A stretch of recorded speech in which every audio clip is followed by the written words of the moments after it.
मराठी मॅट्रिमोनीवर मिळतो सगळ्यात जास्त चॉईस। मराठी मॅट्रिमोनीने लाखो स्थळं जुळवली आहेत। यापेक्षा चांगली गोष्ट काय असू शकते? मराठी माणसांची नंबर 1 चॉईस मराठी मॅट्रिमोनी। येऊ घातलेली मुंबई महानगरपालिका निवडणूक या निवडणुकीची तयारी सुरू झालेली आहे आणि या तयारीच्या निमित्ताने जागा वाटप असतील, त्या विभागातील लोकांचा आशीर्वाद मिळणारा चांगला उमेदवार कोण असेल या संदर्भात चर्चा होती आणि एक मी विभाग प्रमुख आमदार म्हणून त्यांनी या बैठकीसाठी बोलवलेलं होतं की विभागातील कुठले वार्ड आपल्या फेवरमधले आहेत, कुठले वार्ड BJPचे आहेत, हे महायुतीमधून लढवत असताना या सर्व वार्डची चर्चा आणि चर्चेचा अंतिम निर्णय आदरणीय शिंदेसाहेब घेणार आहेत आणि त्या माध्यमातून या ठिकाणी चर्चा आणि बैठक होती।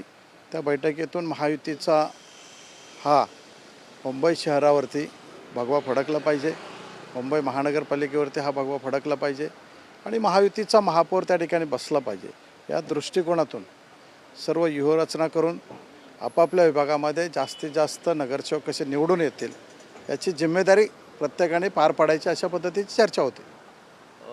हे जे इच्छुक उमेदवार आहेत ते सुद्धा आले आहेत की फक्त आमदार? नाही, इच्छुक उमेदवारांना बोलवलं नव्हतं, ठराविक लोकांना बोलवलेलं होतं। त्याच्यामध्ये माझ्याकडं विभाग प्रमुख आणि आमदार ही जिम्मेदारी असल्यामुळे माझ्या या विभागातील चांदिवली विधानसभेतील जे मतदार आहेत म्हणजे उमेदवार आहेत त्या उमेदवारांबद्दल चर्चा करण्यासाठी बोलवलेलं होतं।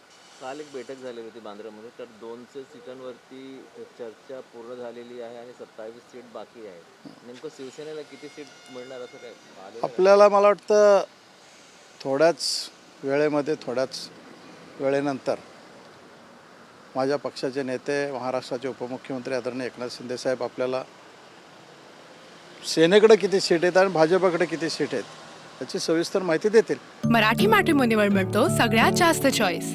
मराठी मॅट्रिमोनीने लाखो स्थळं जुळवली आहेत। यापेक्षा चांगली गोष्ट काय असू शकते? मराठी माणसांची नंबर 1 चॉईस मराठी मॅट्रिमोनी।